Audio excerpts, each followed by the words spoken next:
I used to be so self-conscious about the strikes against me, like, coming from Canada and being on a TV show and being like, super light skinned. This is some mad, like, this is things you just be like, oh, is this gonna work? But now it gives me a chance to really accept that I am something different. I am something new, and now it's just I see it more as an opportunity to really be like, well, maybe I don't have to be the next Ye, or I don't have to be the next Wayne. I could just be the first Drake. Sacrificed so much for it already and dedicated so much of my time that I have to push it as far as I possibly can, because I've given up a lot of years. I'm the captain of a ship, and I look behind me and I see a lot of people on board, and full steam ahead. That's just kind of how I have to keep rocking for right now. Canada's own Drizzy Drake is literally on the most iconic hits run in the history of music. When the boy says he's got more hits than the Beatles, he's serious. In just 11 years' time, Drizzy Drake has made history to the extent that we'll likely never see again, and it has now been featured.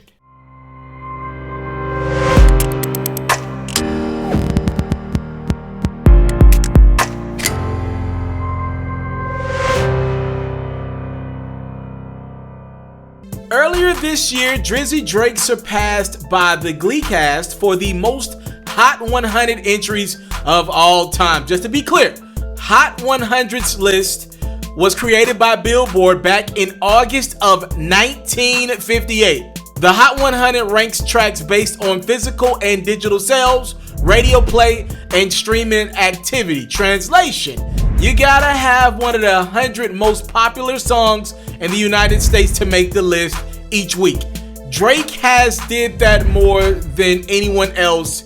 He now has 209 Hot 100 entries. So just to put this in perspective, that's more than Jay-Z and Kanye West combined, Nicki Minaj and Chris Brown combined, Taylor Swift and Justin Bieber combined, Elvis Presley and the Beatles combined, Aretha Franklin and James Brown, you get my drift here, combined.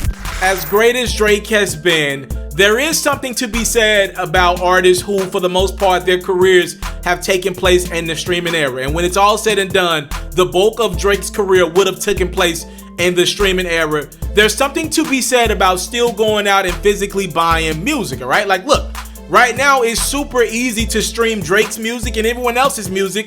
All you need is $10 a month to afford streaming platforms like Apple, Tidal, Spotify, and many others. And then you have access to literally millions of records. But earlier times, you needed to have more effort and energy to go listen to your favorite artist's album. You would have to physically go to the store, drop off $15, sometimes even $20 to go buy an album. There's just more effort that took place years ago in buying music than in the streaming era right now, when you have so much access to music. You can literally get on YouTube and stream a lot of your favorite music nowadays for free. For example, back in 2005, Lil Wayne sold over 1 million copies of the Carter 3 in its first week. That means 1 million people had to go to the store and physically get their hands on Lil Wayne's Carter 3 album, deal with lines, other things, sellouts, all that stuff. That's a tad bit harder than just having your phone in your hand and going to YouTube and audio streaming platforms all over. Speaking of Lil Wayne, in the 2000s, many people believe no other rapper could have the success on the Hot 100 list like Lil Wayne. He's got 168 Hot 100 hits, but Drake has even passed by his mentor, and it ain't even that close anymore. I think when I first started out, I just wanted to be just as important as Lil Wayne, because I felt like nobody was ever going to be as big as Lil Wayne. Initially, my goal was just to be a protege that didn't flop. I just wanted to be somebody that was like remotely as important as my mentor. It wasn't always like this, though. As a matter of fact, according to Drake, When Rap-A-Lot Records Jazz Prince, this is the guy that introduced Wayne to Drake, first gave Drake's music to Wayne, he really wasn't that impressed. And Jazz told me that he was in the car with Wayne, and he was like, yo, Wayne, did you ever listen to that Drake? Wayne was like, yeah, you know, it's whack. Like, I don't really like it. And then, I guess they kept rolling, and Jazz was like, yo, did you really listen to that? And he's like, nah, I ain't listen to it, you know. And he's like, yo, let me play you something. So Wayne let him play, you know, a couple songs. I got a call from his number. I was getting a haircut, so I picked up the phone, and it was like, I was like, hello, and I said, yo, what's up, this Wayne, you know, like, I was just like, what? I was like, who? He's like, yo, what's up? He's, where is it? I was like, okay. And he's like, yo, man, just heard your stuff, and you know, you got to get down here to Houston. I gotta talk to you about what's going on with you, and you know, I need you on my team. Drake has had his ups and downs during his tenure in the limelight, including tearing his ACL on stage, getting into a fight at the club, contract disputes, being in the middle of contract disputes, rumored flings, public beefs, even another artist announcing he had a child to the world. But through it all, for the most part, Drake has been pretty consistent and dominant every year he's been in the game. Drake's first appearance on the Hot 100 chart came in 2009 off his debut EP, So Far Gone, entitled Best I Ever Had. That song peaked at number 2 in July of 2009. Since then, Drake has had 37 top 10 hits on the Hot 100. 7 of those were number ones. In 2010, he got his first number one with Rihanna on What's My Name. In 2016, he did it again with Rihanna on a record you might have heard of called Work. One Dance with Wizkid and Kyla.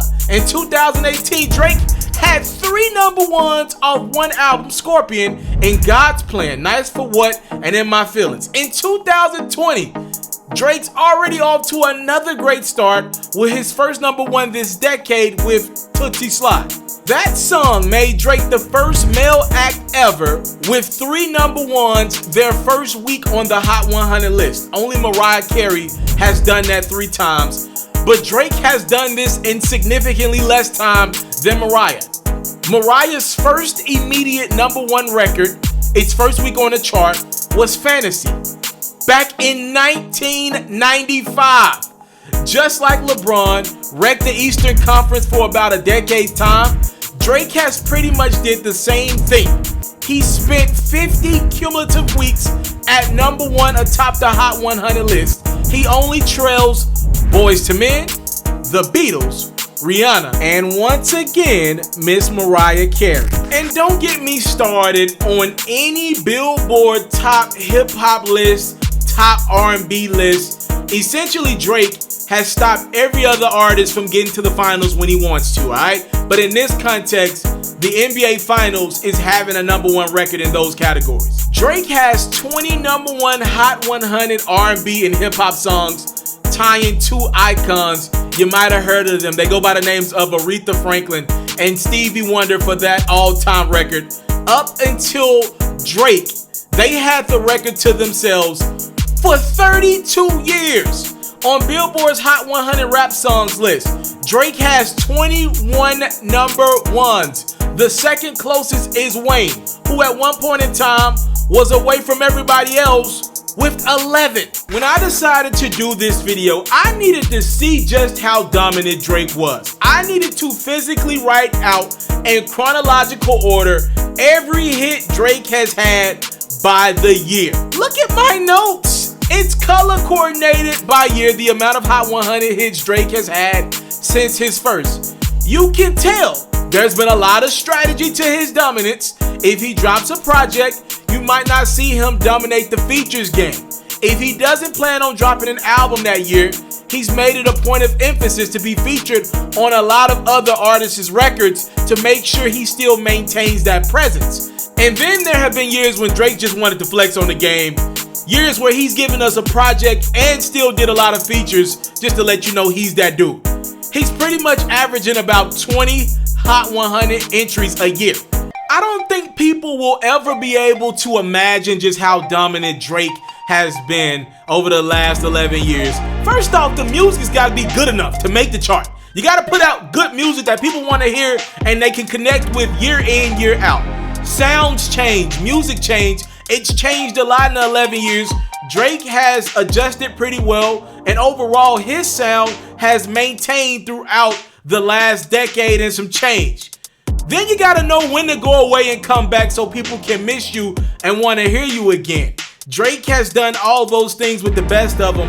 That's how he's been able to put these impressive numbers on the board. Look, I don't know when Drake will call it quits.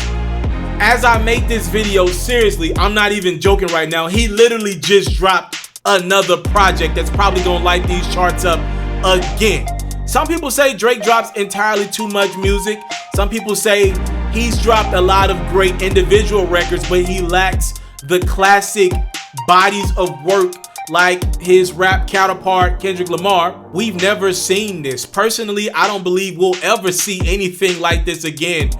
Look, there are a lot of artists that can get into the game nowadays, but there are not too many artists staying around for multiple years, let alone 3, 4, 5, 10-year stretches in the game right now. When you got every fan base at your show, I'm talking about from the 65-year-old white guy that doesn't listen to any other rap music outside of Drake.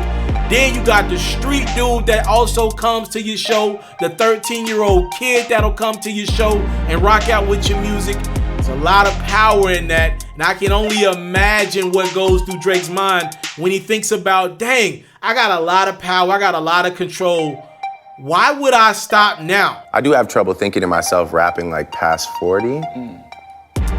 But then again, it's the same way I had trouble thinking of myself rapping at 35 when I was like 26. So I think it's just, you start putting these far away numbers and you're like, damn, nah, 7 years from now, like there's no way I'm gonna be, you know, doing What a Time 3 with Future talking about activists and Percocet. Right. You know, like, so, yeah, you just, yeah, I don't know, I guess you just always set these like distant things and you're like, nah, I won't. But I love making music, man. As a fan of Drake, I'm super excited to see how long he continues his musical journey. I don't know, maybe in the future he ventures off and does more movies. Maybe he goes back to his television roots and does more TV. Who knows? Here's what I do know. He's going to break a lot more musical records while he's here in his prime. And most importantly, he's going to deliver some great music that's going to captivate so many of our summers, our winters, when we're in and out of relationships, when we're at our peak and want to pop our ish. We know there will be a Drake record, a Drake verse, a Drake chorus, a Drake moment in the culture to connect with our lives. And for that, I'm super excited. We've talked about the present. We've even thought about the future. Let's talk about the past. Let me know in the comment box below, what is your favorite Drake record of all time? Your favorite Drake project of all time? For years, my personal favorite was Take Care from Drake, like a lot of other people. But as the years have passed, I think my favorite Drake project, the one that's aged to me the best, I think is Nothing Was the Same. That's me personally. Let me know in the comment box below, what's your favorite record from Drizzy Drake, favorite project from Drizzy Drake. Thank y'all so much for the time, love, support. Make sure you're following me on Instagram at Itsmrtaliaferro. Obviously, subscribe to my YouTube at Itsmrtaliaferro. Stay tuned for my next feature story. If you're enjoying this series, please let me know. Obviously, your responses is always needed and necessary for the growth of this platform. I'm here for all criticism, critiques, all that great stuff. Thank y'all so much for the time, love, support. I don't take it for granted. Salute. I'm out. Man, just get like me, like you could do it too. I'm from the city where people be getting threatened for showing they facing precincts. Ladies leasing, arranging, and renting basements and regions. Some people making that change and spending places that's decent. And cost from summers before they replace them with something recent. Memphis and rubber bands and show people your grind is money. Here they just quick to see it and claim it. It's kind of funny. They buy into the gimmick instead of saying it's him again. They tried and it take them too long to realize they mimicking. Said that people had trouble naming their favorite rapper. Most of them getting older, none of them in the trap. And in reality they working, but none of them on the map. snap. They wanna have these videos like T.I.P. and B.I.G. and female singers wanna be Ciara, her and D.R.E. and somebody that they can call their own for that they D.I.G. They rather say I sound like her instead of saying C.I.me. It kinda gets repetitive, like people from my past just pop up and ask me if I got beef with J-Dix from Maximus. I laugh and just say that I'm busy repping my city. Yo, yeah, I had a thing with that girl from Mario video. Yeah, I went to Metro at X's party with Diddy though. No, I can't explain why these artists someone I pity though. Same time, shot the Chaos, Socrates and Moriarty, Ambush TV in the building, man, for sure we party. Julie Black, Project Bounce listeners with a Thule strap. Stage fools who frequently visit but never knew we rap. Glenn Lewis, make sure you put it down when you truly back.